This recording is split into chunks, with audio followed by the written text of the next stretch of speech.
You are about to listen to an exclusive interview on Maximum Threshold Radio. Thanks for listening to us at MaximumThreshold.net.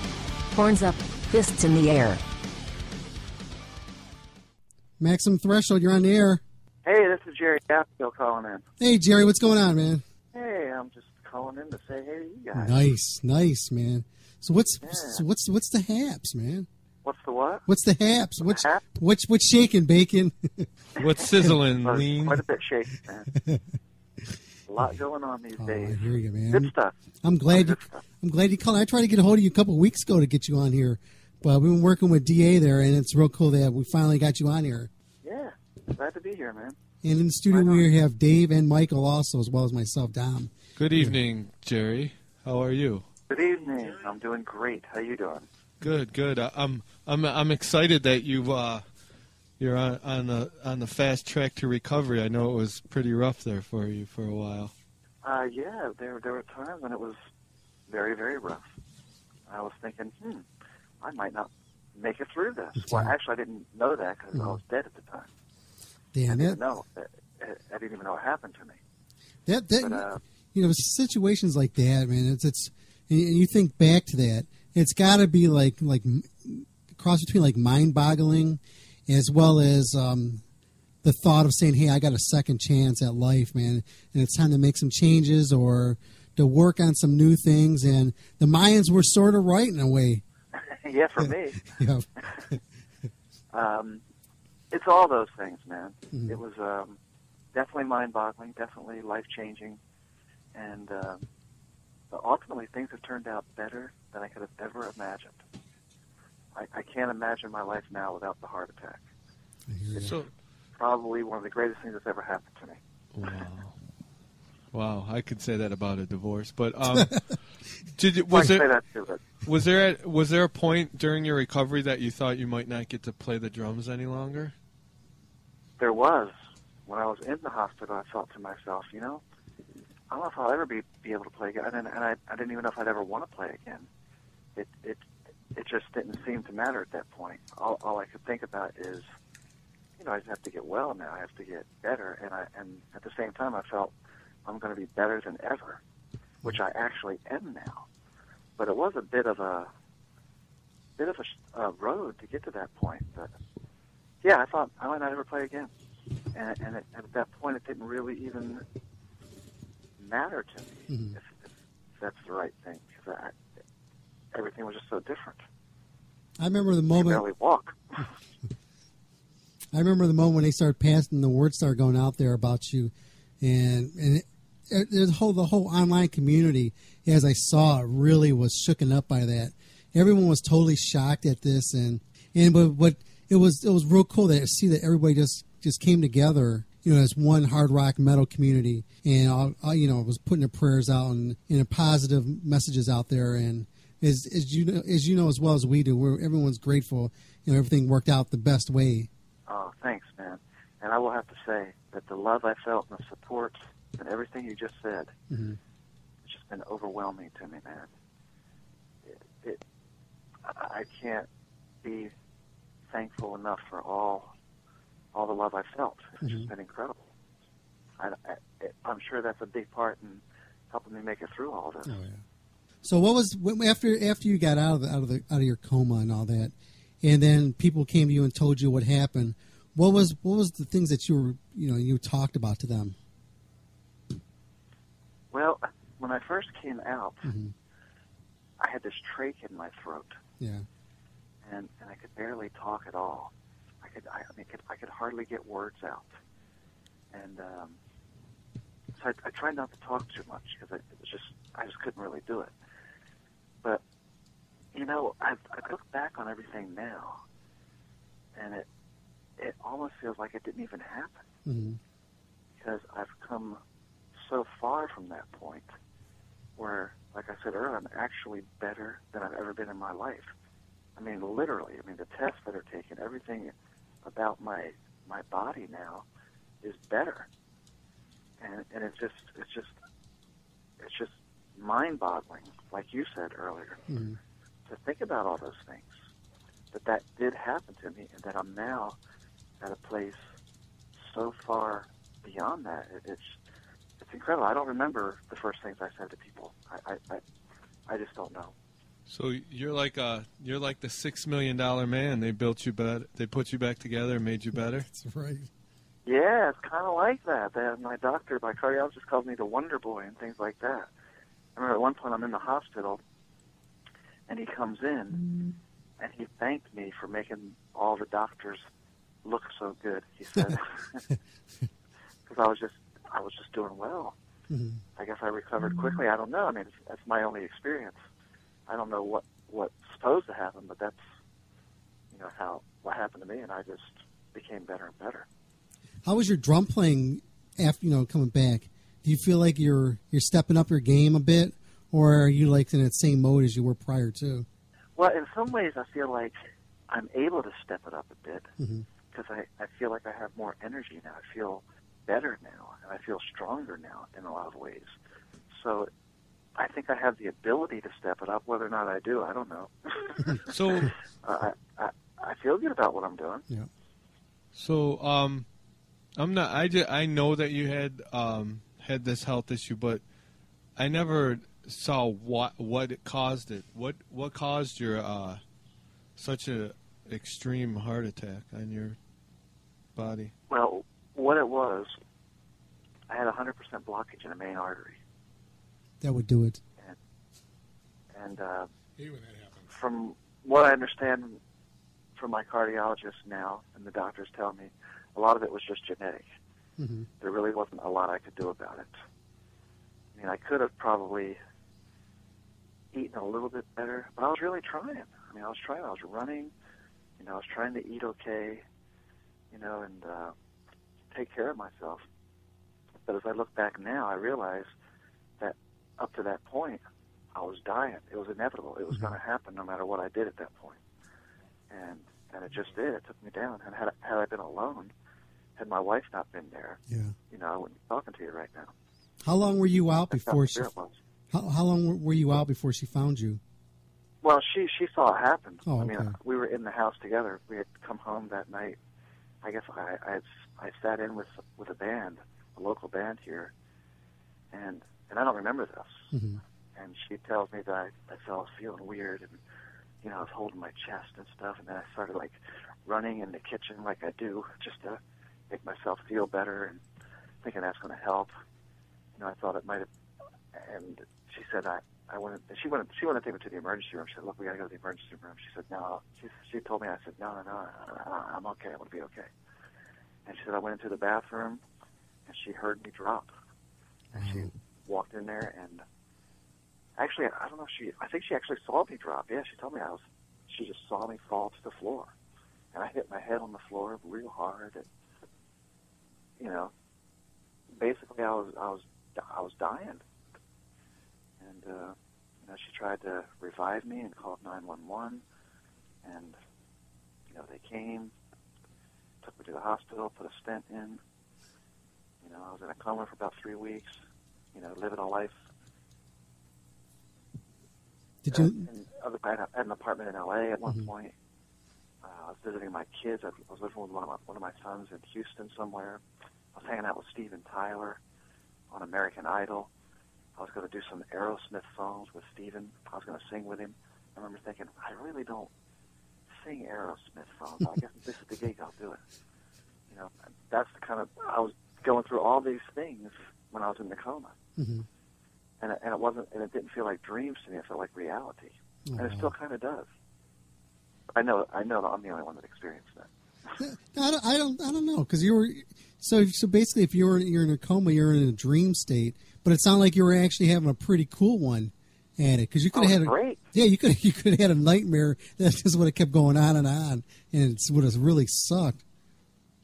Yeah, it was actually great, but I do remember that I was always laying down. I was never walking. I was never moving. I was always either sitting or laying down. Yeah, and I didn't even know what had happened to me. Crazy. Wow, that's insane. Well, that's that. It's a sign that we're all getting older. So I think that before it's too late, King's X should hit the road and play Dogman in its entirety. Oh, really? Yeah, I love that album. I love it. I love that album. thanks, man. And I think because, like, you know, all the that's what a lot of the bands are doing now is playing their albums from start. They take an album from start to finish, and I like the radio. Wow, I like the radio cuts and the videos, and I would say I was more like a casual King's X fan, and then when I heard Dogman, I was like, oh, this is so awesome. Well, thanks, man. I think that was I guess it was a little bit heavier than some of the other stuff we done, maybe. Yeah, little angrier. It was more like I noticed more of a positive, uplifting vibe from the previous albums, and that album was more I don't want to say angry, but more questioning that whole spiritual, uplifting vibe from the first few albums. At least that's what I got from it. True. I know you got some new projects that you're working on, and you're getting ready to put some stuff out there. You want to talk a little bit about that? Then we can bounce back and forth. Because we got some new people who are just tuning in right now, and just let everybody know who's tuning in right now. We have Jerry Gaskill on right now, and so hey, everybody. And we got one of your biggest fans in our chat right now, Jeff Kiss. So I know he's about to unload a bunch of questions to you. Who is that? Jeff Kent? Did you say? Jeff Kiss. Jeff Kiss? Yes. Hey, Jeff Kiss. He wants to replace Paul Stanley and Kiss when the time comes. Oh, I get it. It's like George Beadle and John Beadle. He's Jeff Kiss, right?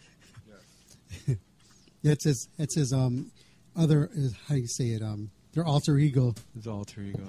I got it. Pseudonym. I got it. I think his real name is Barack Obama. We have a terrible delay thing going on. Oh, do we? Let me just make sure I got it. So we're like talking over each other, aren't we? No, we don't hear it on our end. Oh, good. All right, great. So now that you had all those now in this dream state, how much of it was reality? Do you have an apartment in L.A.? Do you hang out in Houston? You've been partying with? No. So where's home base? None of that happened. So where's home base for you now? Red Bank, New Jersey. Oh, home of Jay and Silent Bob. Yes, absolutely. Before that, we lived in Highlands, which is really the home of Jay and Silent Bob. I think they actually lived in Highlands. Yeah, but everything was based in Red Bank. What's that? Everything was based in Red Bank. All the stories were based, in Red Bank. Yes, and their store, the Secret Stash, is in Red Bank. Yes. I know Brian O'Halloran really well. He played Dante Hicks in the first movie. Wait, what? He played Dante. Oh, really? Okay, cool. Yeah, Brian's one of my friends. So, by the way, I'm David, and I was preoccupied with the first part of the show. I wasn't able to get into the studio in time. But I want to say I got to see King's X now 3 times in concert, I believe. I saw you play twice at NAMM 2 years ago. Uh-huh. And then I'm trying to remember who you Accept. It was Accept. I think you opened up for Accept in Cleveland. We did it. We did. Because I was like, that's a weird combination because I just don't see it, Because when I think of King's X, I think of the old music videos from around 92, 91? That's when I think of King's, and you weren't what I expected to see. So when I knew that you were playing the live show, the small live shows at the NAMM show for Ampeg, I went inside your little, because you guys had like your own mini auditorium, I guess you'd call it, where you guys were playing like 2 a day or something like that. So I sat through 2 of them. Yeah, we did 2 shows that day. Is that what you're saying? Yeah.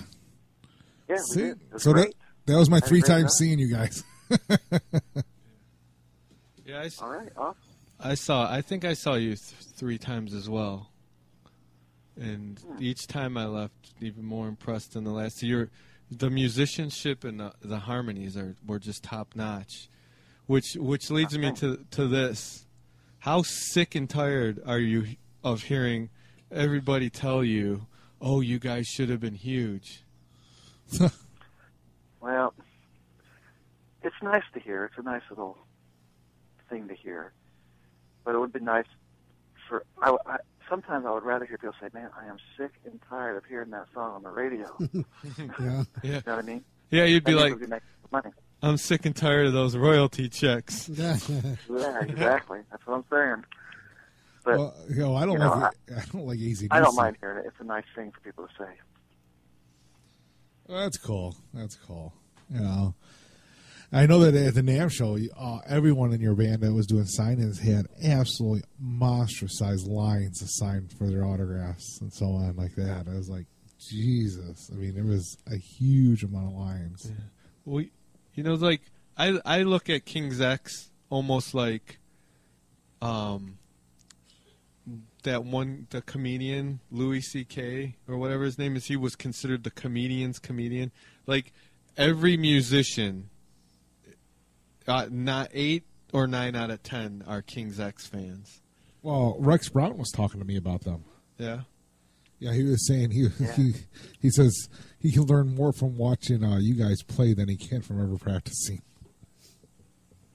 Wow. Very nice. Thanks, Rex. Yeah, well, I'm just telling you what he took us. I was talking about you guys. We took him to a restaurant out here, the band, and we were talking about different bands and everything else, and you guys came up. We've known Rex for years and years and years. Like I said, he doesn't compliment that many people. If you know Rex that well, you know he doesn't compliment too many people. What's that? Say that again? I said if you know Rex well enough, you know he's not big on complimenting without it being real, He just doesn't put out compliments to anybody. I know, man. That's great. I love Rex. Hey, out of curiosity, I do have a question for you, seriously. Now, your band came out and were hyped as a pseudo-Christian or Christian metal or Christian rock. And if I have any of this information wrong, you let me know, okay? I don't mind being cut short. I will. Do you believe, how much of that was accurate, and do you believe that either hurt or hindered your career at all? Well, I'd say that we all had a bit of a Christian background in our lives coming into this thing. But at the same time, I think that we realized, even before people knew who we were,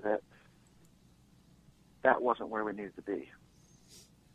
And as time has gone on, I've even realized more and more that that's not where I need to be.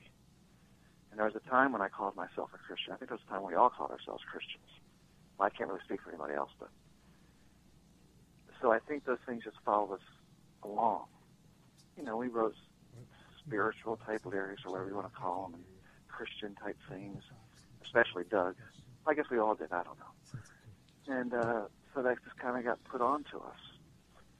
And I think, I don't know if it hurt us or helped us. Sometimes I think it hurt us because it's not the most accurate thing.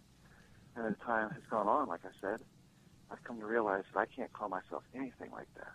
For me to say I'm Christian or to even be associated with anything at all that is absolute and definite and says this is what I am, that's absolutely not true. So any of those labels that are put on us don't apply to me at all anymore. I understand totally. One of my favorite bands, a band called Trouble, also was put on with that label early in their career. But when they first came out, there were so many bands that were like with the whole Satan stuff that they got labeled white metal or Christian metal, and they were just music, but that label hindered their career, in my opinion, and to this day people go, oh, that's a Christian metal band. No, they're a musician, they're a band, you don't put labels. You know what it is, and Jerry, you might agree with this, like most hard rock metal, like the hard rock, it's either about sex, partying, the metal is more about like negative, aggressive things, and then like King's X, Trouble were more. They were spiritual. They were more, but it was more of a positive message, even with the aggressive music. Because I'm a huge Trouble fan as well, but like the weird thing is they're labeled as these Christian bands, but a band like Hatebreed all of his lyrics, you know, we've had him on a few times. They're all uplifting, empowering lyrics, but they're not. They were never once considered a Christian band. It's weird that you know, certain bands get it, like, you know, King's X, Trouble, you know, and then there's other bands that are like, you know, Striper that say, yeah, that's who we are. Well, you do have something going for you that a lot of people do not have for you. Do you want to know what that is, in my opinion? Sure. You got played on MTV back when MTV actually played music videos. Yes, we did. Before it was all about teen pregnancy and ghetto people from New Jersey. So you got them when they actually played music and were considered a serious part of the entertainment industry when it came to that. Oh, and you were on heavy rotation. I remember. It's Love was on, and Music Over My Head was on. I have a question going back to that Christianity, like being labeled a Christian band, and you said sometimes it hindered you. I know, you know, I know there's certain other bands that have been kind of railroaded for this. So Striper. No, this isn't the Christianity thing. I wanted to ask Jerry, do you feel that having an African American, colored, black, whatever term people want to put on them, as a front man, do you think that hindered the band? Because I know for a fact there's certain metal bands that could not get on festivals because they had, you know, a black guy in the band, or some, you know, because some people are so closed-minded. Do you think that having, as talented as Doug is, as a vocalist and as a musician and a songwriter, do you think that hindered you in some lights because some people are so narrow-minded? Are you telling me Doug is black? Well, he's more of a brown color. I don't know where the black thing comes from. Anyway. You know, as far as hindering and all that stuff goes, I really have no idea. I really can't know that. And I've never seen us, I've just never seen us as a heavy metal band or any kind of a band. Again, like putting a label on me or on us, to me, actually takes away from what's really there. So if in the metal world that's the case, we couldn't get metal gigs because Doug's black, I don't know. But, you know, if that is the case, I'm not sure that I even care about that. Mm-hmm. You know, if that's the way it is. You know, I just see us as a band that makes music. Doug's black and I'm white and Ty's white. But Ty's white? I don't know. I mean, there's other bands that have black people in them that have become very, very successful. In living color. Yeah, I mean, but there's some bands that are almost stuck at a certain level, and they got railroaded. That's why I was asking. And I've never felt that we were. Maybe we were, but I never felt that we were. So I felt like we had our own thing enough. So you are, in fact, yeah, I don't know. You're confirming that you're white, is what you just said. I'm white. Okay, I wasn't sure. I'm goofing around, but I actually am a big fan, and like even like when David mentioned Trouble and you guys, did you partake in the Super Shine album with Doug and the guys from Trouble? I did. Awesome. I love that album. 3 or 4 songs on that record, yeah. Because I couldn't remember if I read that you helped demo or you ended up playing on some of the songs on the album. I couldn't remember. So I figured. Yeah, I think I actually played on the record, yeah. Cool. I did the Grand Funk song. I remember that. Oh, I love that. That is such an awesome. First of all, that's such a badass song, and what you guys did with it. Oh, I love it because Doug's voice is incredible. I want to hear the album now. And you know, I've always been a fan of your drumming, although I hate watching you because you make it look so effortless. He does. You're like really? that guy, like that guy in Clutch does that too. He makes it look like he's just like making peanut butter and jelly or something like that. Yeah, like he's like cutting a really tender steak, you know, and not even a break in a sweat. You're like a Kenyan running a marathon. It doesn't even you don't even break a sweat. Running for food. Well, I guess I hide it well. Well, Michael doesn't. Michael doesn't. I don't know if Michael told you that, but he's also a drummer. And when he's drumming, it looks like he's constipated. He has to take a dump. It looks like I'm having a heart attack. It looks like he's having a heart attack. When I watch myself play, when I see a video or whatever, it drives me crazy because I hate the faces that I make. Mm-hmm. You know, I just hate it. But that's just me. That's what I see. Yeah, there you go. When I play, it looks like I already had the heart attack and I'm passed out. That's what it sounds like. It sounds like I passed out and hit the drums. Wow, nice. Good. Yeah. So, is it all right? So now that you're getting you're better, is there a new King's X that we can look forward to? A tour, a greatest hits package, anything? Album? Eventually there will be another record. Sure. Yeah, there will eventually be another record. Is that? I don't know when, but there will be one. Okay. And we've got some shows coming up. We're playing New York City. We're playing the M3 Festival in Maryland. Oh, that's a big one. Yeah, that's right. There were like 3 or 4 bands that aren't coming here that I'm willing to take a trip to Maryland for. Loudness, Twisted Sister in their full regalia. Really? And King's X. I'm like, oh, I'm like, I gotta go because I want to see King's X. Where are you at? Cleveland. But most of us travel, except for Dominic. No. Dominic doesn't leave Dominic leaves Cleveland, but he doesn't leave Cleveland. He's got one of those ankle bracelets, and he's not allowed to go too far. 30 feet away from my front door. See, what happened was he broke in around high school. He broke into a buffet in the middle of the night, and he got busted. Really? And he didn't realize we're going to have food sitting out there at the tables at a buffet. Yeah, imagine a security system that could pick up a 300-pounder. Who would have heard of it? Lack of motion detector. Oh my God, that was a good one. Okay, I got some more questions here from the chat room. This one's coming from Jeff Kiss. He's asking. He said you had a rough 2012 with a heart attack and Hurricane Sandy. Did those experiences change your outlook on life? Well, yeah, they have, very much so. It has been a bit of a crazy year, and actually, each thing that happened turned into the best thing ever. I think my wife said it the best. She said, "It's been a banner year for us. First, you died, then we got married, and now we're homeless."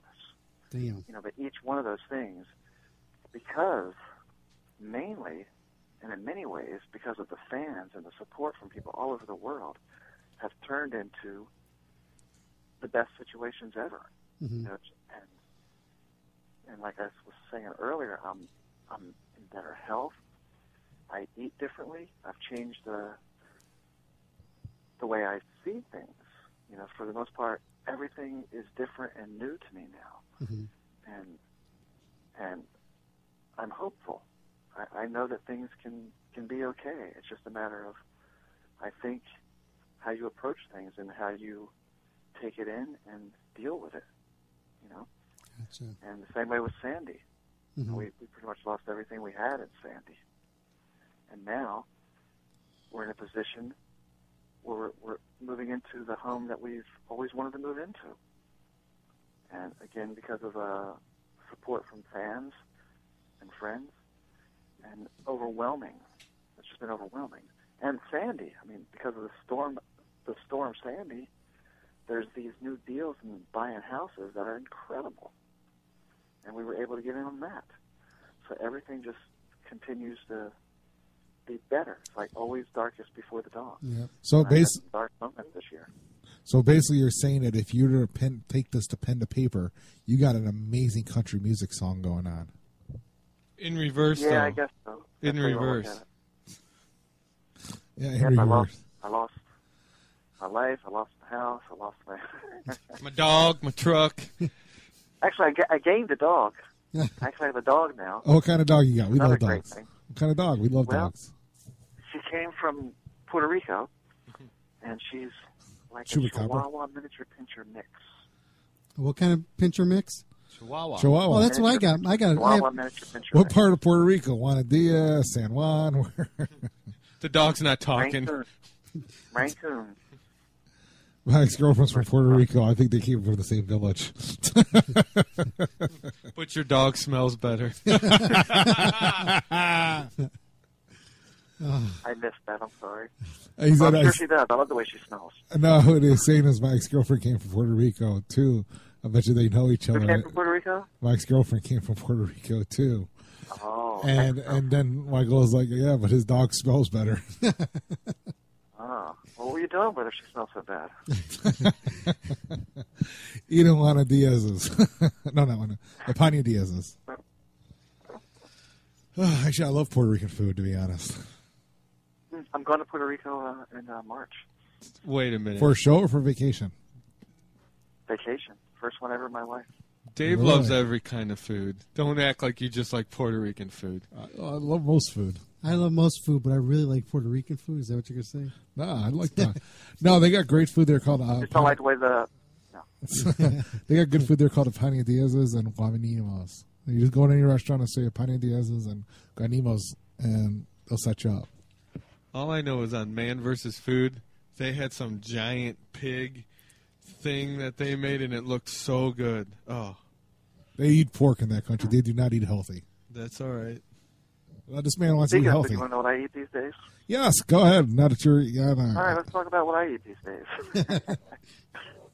I'll tell you what happened to me.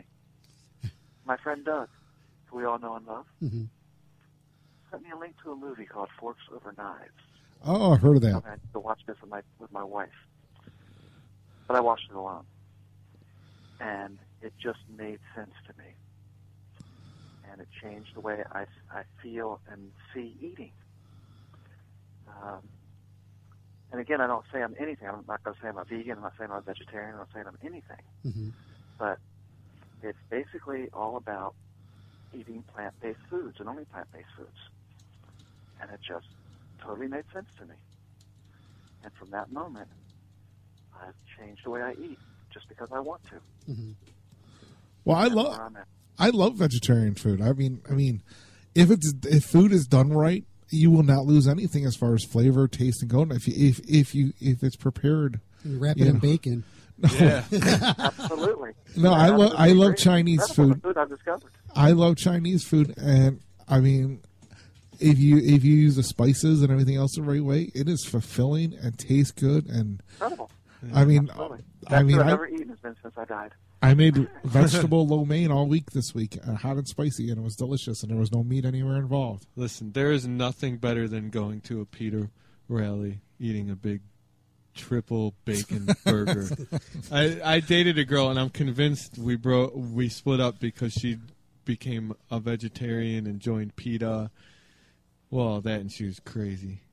But she's like, "Will you go to the rally with me and help me hang the banner?" I'm like, "Can I sit there and eat burgers while we're doing it?" I'm like, "You don't force your vegetables down my throat, and I won't force my meat down yours." Well, I didn't mean it like you guys that. broke up? I don't get it. Yeah. I'm like a carnivore. I barely eat any vegetables. I did research that vegetables are actually bad for you. Yeah, it's true. All food is bad for you. We really shouldn't be eating anything at all. Well, technically, everything is poisonous and toxic in a way. You could be drinking orange juice, and if you drink too much orange juice, it becomes toxic in your body. If you have too many bananas, the high potassium will throw your heart into an arrhythmia. If you have food that's too high in iron, your body cannot get rid of iron. Only people that can get rid of iron is women because they lose it through their menses. So in reality, everything is bad for you one way or another, and we're all going to die someday. So enjoy it and make life the best you can be and be the best person you can be. In your case, We just have to just find be a good. what makes sense to us and do that. So you're already the best drummer you can be. You're damn good. Well, he already died once, so he gets to come around and do it all again. That's right. I gotta ask, did you see a light at the end of the tunnel or anything like that? No, I didn't see any of that. I told you what I saw. Yeah, He was on American Idol with Steven Tyler. Yes. Yeah, we were backstage in the dressing room, and we both had hospital gowns. Oh, that'd been horrible, Steven. You would have wake up and Steven Tyler's God or something like. Stevens was like, I'm God. Steven Tyler's was on backwards, and He was going to And do. the funny thing about that, waking up, I woke up and there's this big poster in my room of me and Mark Weiss, the legendary photographer. Mark Wise Guy Weiss. I got to. Mark, go ahead. I was going to say Mark Wise Guy Weiss. He's a very well-known music photographer. Exactly. That comes into the. Good friend of mine, great photographer. Hey, speaking of Mark Weiss, Jeff Kiss just sent me a message. I didn't get to finish my story. Oh, I'm sorry. Go on. Yeah. Forks over I'm going to knives. say it real quick because you was talking about waking up and Steven Tyler is God. But I woke up and there's this big poster in my room that he had made of me and him. And for days, I was thinking, why is there this picture of Steven Tyler up on my wall? I thought for sure it was Steven Tyler. I think it was either me and Steven Tyler or Steven Tyler and Mark. And I didn't understand what the deal was, but come to find out it was actually me and Mark. So there you go. That's my story. Now you can go on. Okay. Well, Jeff Kiss, he sent this message to me this a little while ago. He wanted to know, do you remember meeting him outside Nokia Theater for the Ace Frehley show when he was with Mark Weiss? I do. I actually do. Yes, I do. There you go, Jeff. There you go, Jeff. There How you doing, man? He said you have 2 shows scheduled so far for 2013, M3 and a show in New York City. Any chance of a big tour? I don't know. I don't want to say yes. I don't want to say no. He's also asking if the Woodstock gig was one of the top 3 shows that you've played. It definitely has to be up there, yeah. Which Definitely Woodstock? one of the most memorable shows. Which Woodstock did you play? Well, dude, he's 94. the original. He's like there's 100 been years 3 old. of them. There's 3 of them. Which one did you play? 94. 94. Okay. See? Is that the one where Fred Durst caused a riot or whatever he did? No, that was 99. Oh. We played the good ones. Ah. Yeah, 99 was the one where it was like the fire and the rapes and the murders. How do you think Mountain feels that they let their manager talk them out of being in the original Woodstock film, and that could have catapulted their career? Leslie's not a bad dude. No, I didn't know that they did. But I have a Leslie West story.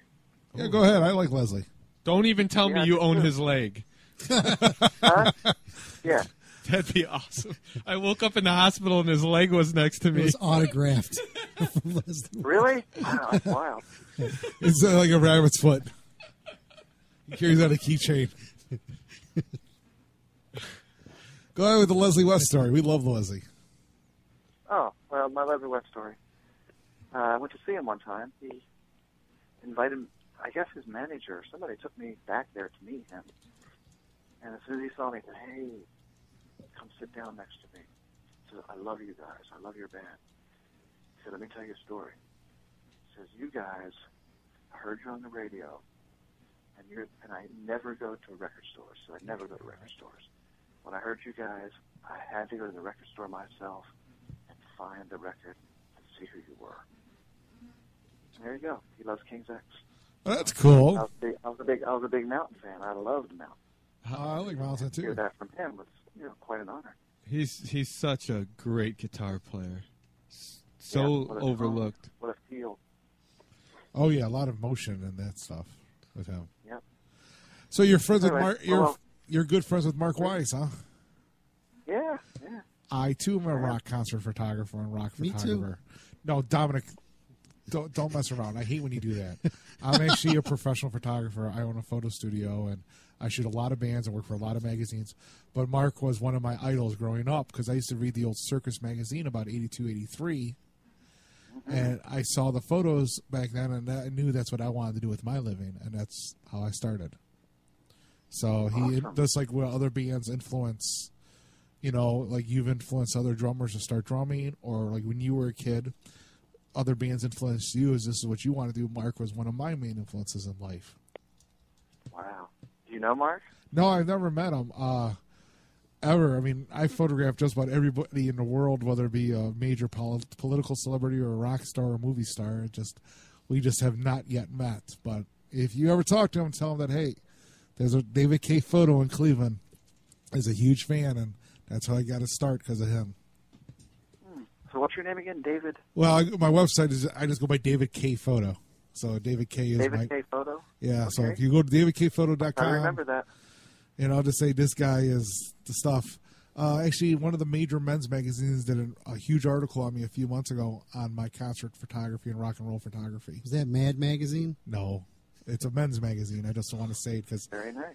I don't want to offend him. National Enquirer. No. Playgirl. No. Biggins. Shut up. You guys know what it is. So I'm working on a new record. Yeah, that's tell us about the new record. Yeah, I'm working with D.A. Carcos. Just was in Nashville, I think a couple weeks ago now. Spent a week there and did all the drums for the record at Michael Wagner's studio, Wire World Studios. The legendary Michael Wagner. We all know Michael Wagner, right? Oh, yes. And I'll be going back again soon to continue with the rest of the record, and hopefully it'll be out this year. Nice. And we're very excited about it. Well, Nashville's the new music hotspot. I mean, you're more likely to find a true musician and, a legend in Nashville than you would in L.A. because everybody's going there because it has all the talent and creativity without the attitude, So everybody's saying Nashville's the place. I like Nashville. Yeah. So you're working with DA. Do you got any guest appearances from John Corabi on this album, or is this his I don't album? know yet. I think there's going to be some guest appearances from a few people, but I'm not going to say anything at this point because they're not on there yet. Until it happens, I'm not going to say anything.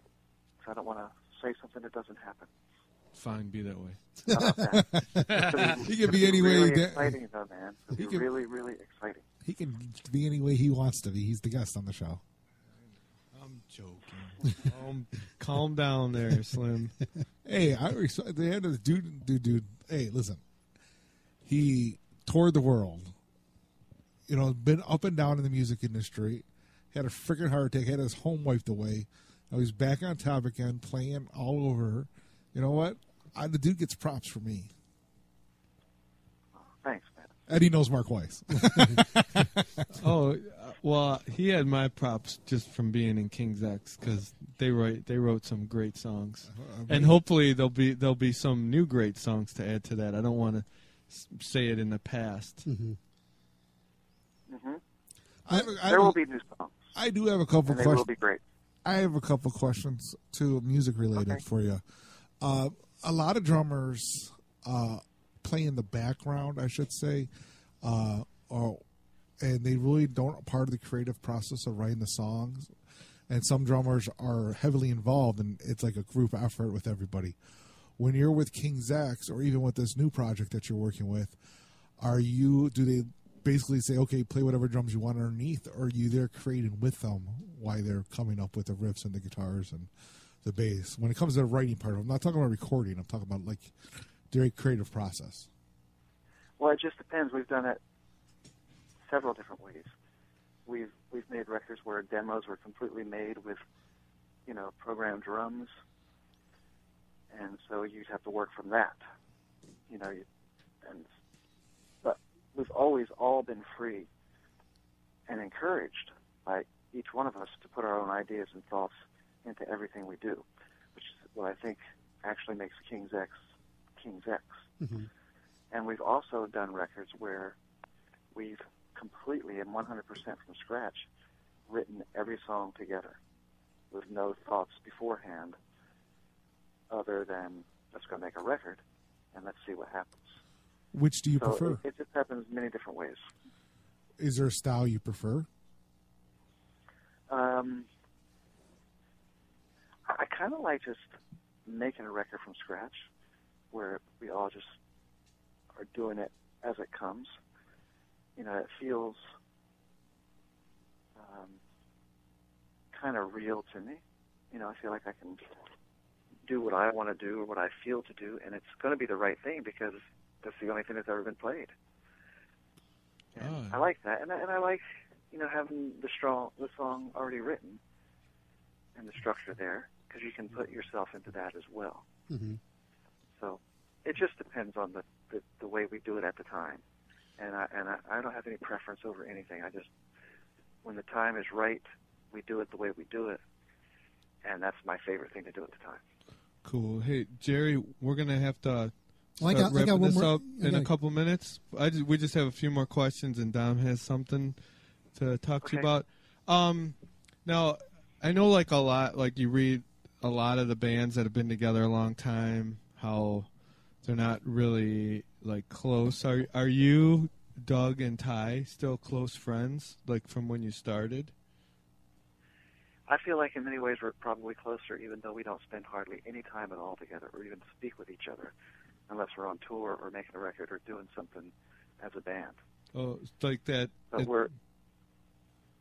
It's like that unwritten brotherhood. We're like brothers. Yeah. You know, we're the bond is, I think, forever sealed. So like everybody has some of those like true to the bone friends that you don't need to talk to them every day. You don't need to talk, even check in on them for a while. But like a few months could pass and something happens, or you call them and everything just picks up right from where you left off before. You know, Absolutely, always that way with those guys. Always. that's good. Okay, I have a quick thing here. This one came from Jason Bittner. He's a drummer in Shadows Fall. He wanted me to ask you. He said, asked Jerry if he needs any drum gear due to the loss he endured from the storm. He also said, he went on to say, I'd gladly donate to you. Oh, that is so nice of Jason. He has donated a lot to me through all this. Fortunately, I didn't lose a lot of gear. My hardware got really rusted on the kit that I have at home, but it's still usable, and lube it up. I really, really appreciate that, Jason. I'm going to have to meet Jason someday. Tell Jason I said hi. I'm doing that right now.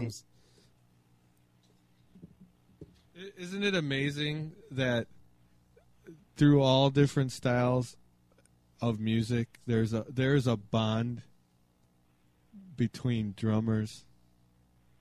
It's amazing. Like I saw some little boy in my apartment building pulling out a crusty old drum set from his mom's car, and I saw his little stands falling apart and everything. And I'm not a man of many means, but I went over and talked to him, and he's like, "Yeah, I've been playing drums," and it's like this and that. I'm like, "How?" I asked him about his kit, and he's like, "Oh, it's just this and that." So I'm like, "Well, I'll tell you what."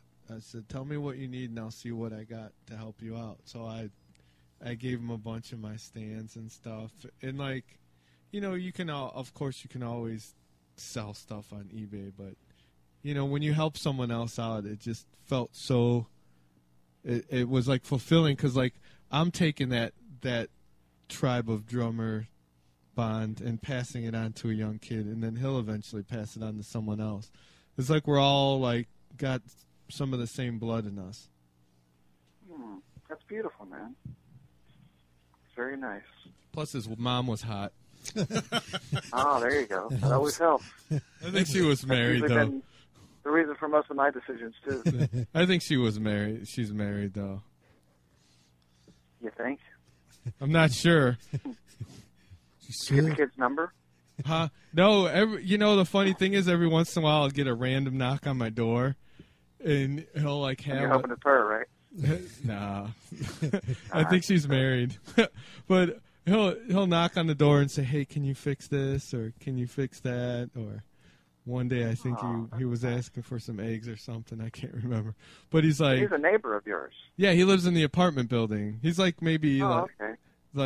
oh God, he's like 7, 8 years old. Like that's the first time I met him was when he was pulling his stuff out of his thing. So every time I see him, until I brought all the stuff home, he was asking me about it. And there's like this drum charity thing. They raise money for schools, and I thought he was going to do it. So I'm like, "Oh, set up next to me," but he didn't end up going. But I gave him my goodie bag and stuff. He was like, he was running around like the courtyard in the apartment, swinging like the bag of stuff around and having a good time. So. That's great, man. So hopefully, like he'll have that drummer percussion brother and spirit in him someday too. Right on, man. Very nice. All right. So Jerry, how can people get a hold of your music? Or anything you got? You can get online. Yeah. Sometimes you can find it in record stores. Wait, what's a record store? You have any websites you want us to guide our listeners to? What's that? You have any websites you want to guide our listeners to? Well, I'm reconstructing JerryGaskell.com right now. That'll be up soon. I want to go to that. That'd be perfect, so too. Check out KingsXOnline.com or KingsXRocks.com. Excellent. Yeah. All right, we're going to have you do a station promo for us, if you don't mind. Just state your name, the band, that's the band you're with, which in your case would be King's X, and say you're listening to Maximum Threshold, and throw anything you want at the end of it out there.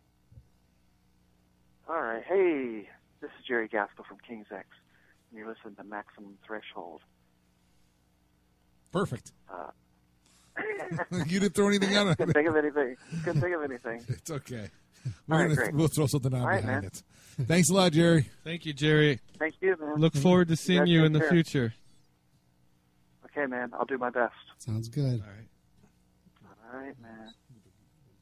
Take care. Take care. That really is a very underrated band. Oh. You have just listened to an exclusive interview on Maximum Threshold Radio. Thanks for listening, and please visit us at MaximumThreshold.net.